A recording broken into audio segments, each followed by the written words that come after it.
Hello everyone, and shit. I was recording this before, but my dad terribly interrupted me. But oh well. I still unfortunately have not seen the movie Finding Dory, so I'm compensating for that. Hopefully I will see it in the upcoming weekend. Yeah, but for as of right now, I'm reviewing Avatar: The Last Airbender, Season 1, Water. And this is the introduction of the Avatar, the first Avatar series. And, this show really has an enormous a big hit following for it. And, this is my introduction. Even though I've already seen Korra, and I love Korra, I thought Legend of Korra itself, the series is great. Although I will say it is weird that Legend of Korra has 4 seasons, and and The Last Airbender has 3 seasons. Just watching this first season at least, I'm just like, I want there to be more than 1 season. I mean, more than 3 seasons. Knowing that there's 2 seasons ahead means like I know, something will happen, but whatever. But establishing this world, like in the first season of Legend of Korra, that there's this world divided into 4 nations: the Water Tribe, the Earth Kingdom, the Fire Nation, and the Air Nomads. And each one of them is represented by a natural element, which the nation is named. And these certain benders have the ability to bend, the ability to control, manipulate the element from their nation, like water, earth, fire, air, all of that. And essentially, there is an avatar. Only the one avatar around is master. Once he gets into the state of the avatar state, he can master all 4 elements essentially. And during this universe's, this world's sort of this pre-established history, it's the life of a young boy named Aang who was a part of the Air Nomads, essentially, and through how the season is told. From certain episodes as a whole, he was a young, 9, I think he's 11, 10 years old at least, and he's a young air nomad. Essentially, he is told by his elder monks that he is the Avatar, and essentially, he feels the responsibility and the maturity and the full pressure of being the Avatar, having the world rest in your hands. You're the one who can really keep it in balance. And once your time on Earth is gone, it passes on to someone else. And essentially, yada yada yada. But whatever, focus on the Aang, and essentially, once he hears all that, he runs away. He's afraid of that responsibility, and that he essentially flies this big, cool, really oxen-looking type of buffalo thing that's completely that's big yellow hair, which is a cool creature. And essentially, they get trapped in the Southern Air Temple itself. But I would say it's itself, but they get trapped in the water during a thunderstorm, essentially. And he covers himself in ice so he can stabilize himself at a young age. And that's why 100 years pass. And during then, all the air nomads from his own tribe area, or in the most well-known world of it, they get killed off during then. And so essentially, he is, of course, the last Airbender within the last 100 years, because he's the only one who's still alive, really. Essentially, he gets discovered by Sokka and Katara, Sokka being the older brother and Katara being the younger sister. And they find him, and they kind of go around, leaving behind their own tribe, in the Southern Water Tribe, essentially, and they try to restore balance and peace and confrontation to the world. But while doing that, a character named Zuko is trying to find the Avatar so he can prove his honor and loyalty to the Fire Nation, because essentially he is on exile, and once he finds him, it proves his worth and honor to his nation, essentially. So it's kind of like a race against the time, trying to grab him. But he has his own personal agenda within being an Avatar as well. So essentially, it's like one big giant goose chase this season. And I have a feeling it's going to be like that for the rest of the second season as well. Probably until the third season, because that's when all hell goes down, of course, at the end of last season. This first season is freaking amazing. It's freaking amazing. Already this first season, I'm like, already I think I like it more than Korra, really. Like any season of Korra, shockingly to say. I think the tone is much more for kids. It's much, where Katara was, where the Legend of Korra was, you can sense this is like a pre-teen, middle-aged, and higher, like 14 maybe and up. This is definitely for a younger demographic, with all honesty. Even though it's like, people would say, oh, it's for the family. It really is, but its tone is very much a bit more silly. It's a bit more lighthearted than Korra. Korra is like, if you're 15 or 14 and a bit more up. But this is like, if you're 14 and younger, then you will love the hell out of it. Like, well, truth be told, anyone at any age could love this.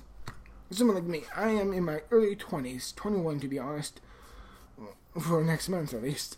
And I love this already. I think it's a brilliant series. The characters are really well done. I love the character of Aang. He's a very identifiable kid for me. It's a character I can really get behind. This person who has who's kind of run away from his past, who has been essentially brought up in a way, hearing, oh, you're destined for great things, you're going to be a great person, you're going to be a person to bring back balance and peace, you're great at this. I still my freaking cold. I do apologize for that. Let me cool down. But yeah, I really love the character of Aang for me. I think he's a very identifiable kid. At least for me, I can really relate to him. The feeling of being told, you were so good at certain things, you were really talented for certain things. And people saying, oh, you should persevere through this certain thing in your life, like music or art or whatever you're good at, or poetry or whatever it is, or telling stories, whatever it may be. And I understand that feeling of being so good at it that once you're gone from a certain point of your life, you lack the motivation, you lack the inspiration, you lack the courage or the ability to go through it. Because you do need that emotional support and emotional stability for someone to be there. And for Aang, it's Katara and Sokka. And for me, it's honestly my family who's always been there for me. And friends. I really do mean that. And for me, at least, it's a very real identifiable kid because of that. I love the character of Sokka, the older brother. I think he's really, really funny. He's trying to be the leader of the southern tribe. Because, the mom and dad aren't around. Like, their dad is just, I think they said he's like a soldier or something. He's out and about. And their mother has been killed since they're at a young age. So that, they grew up, like, Sokka was he's essentially trying to be that fatherly type of role, very, very brave at heart and very, very determined, but he keeps constantly screwing up, and I really like that. He's a person who never quits. Even if he makes a complete ass out of himself, he still really tries, and you can see there's a lot of heart and determination in his character. But the character who I really empathize with Aang, I am probably mostly like Katara. I really do try to be that mature, very, very calm, the emotional stability type of person, trying to be the voice of wisdom, the voice of conscience, feeling. Not trying to be too weak or anything, but I'm just trying to be the best of who I can be.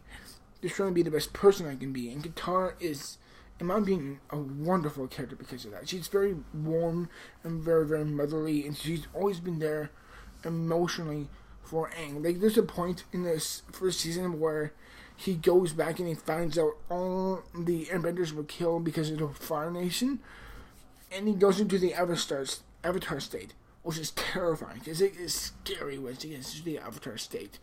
And at that point, Katara is like, you may not have any of these people left. But you do have a family. We're your family now. We are here for you. You gotta understand that. Please hear my voice as a way to come back from the Avatar state. And he does kind of calm down from there. And I think that's a really important thing to take from her, in my opinion. That's a character who I feel like who I try to be like. I can identify with Aang. I can relate with Sokka, but I try to be like Katara. And I can at the very least, I can still sympathize and empathize with, which is very much the same thing, with still of Aang. And there's a lot of big highlights in this first season. You know, there's one of the biggest episodes for me is when they go to this Earth temple type of place, and they meet this weird, wacky old guy.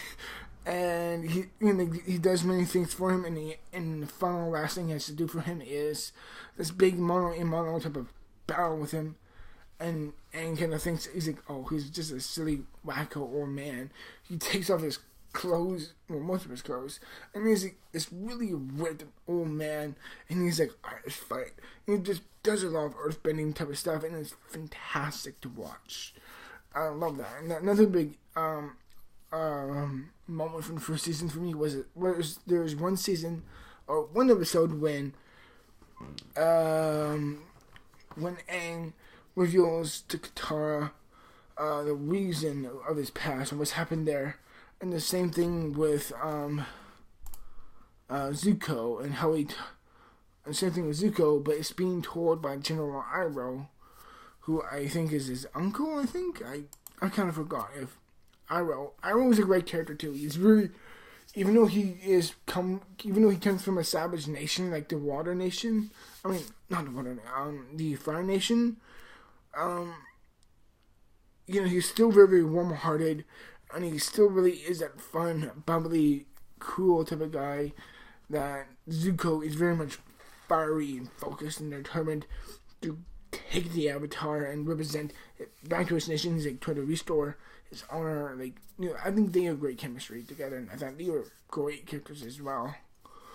And also one of the big highlights of this first season as well is, by the end of it, is that it paints a great picture for the Fire Nation. It shows, so the arc of the first season is that first half you're like, oh, okay, the obvious Fire Nation evil, right? And by the end of it is like, no, there's still heroes from there. There's some people from the Fire Nation, as notorious and infamous as they may be, there's still good people from there, and you can't just judge the nation for what others have done. You're gonna look at their finer moments within it. And I think they really fleshed out each element of these nations essentially really, really well, in my opinion. And and to me, it's just a beautiful looking show. The animation still holds up. You can understand when I saw the first episode, that was 2005. And it still looks great. Now, granted, it may not look like the best animation you'll ever see, nor is it as greatly precise and well done as Korra, because Korra's like a good 7 years after The Last Airbender was made, as this ended in 2008, and Korra was started in 2012. But still, nonetheless, I was really, really, really impressed by this first season, and I cannot wait until I watch and finish the second season so I can review it for you guys. Until then, Avatar, the Last Airbender Season 1, Water, in my opinion, 2 big thumbs up. I'm really on it right now. I think it's actually, this one season alone, this may sound bonkers, even though I think it's better than any season of Korra already. I really, by one season, like this more than all of The Legend of Korra. I am not kidding you. Even though there's certain similarities, but that's a whole other video. Now, I don't promise on that. Soon, I don't know for sure, but till then,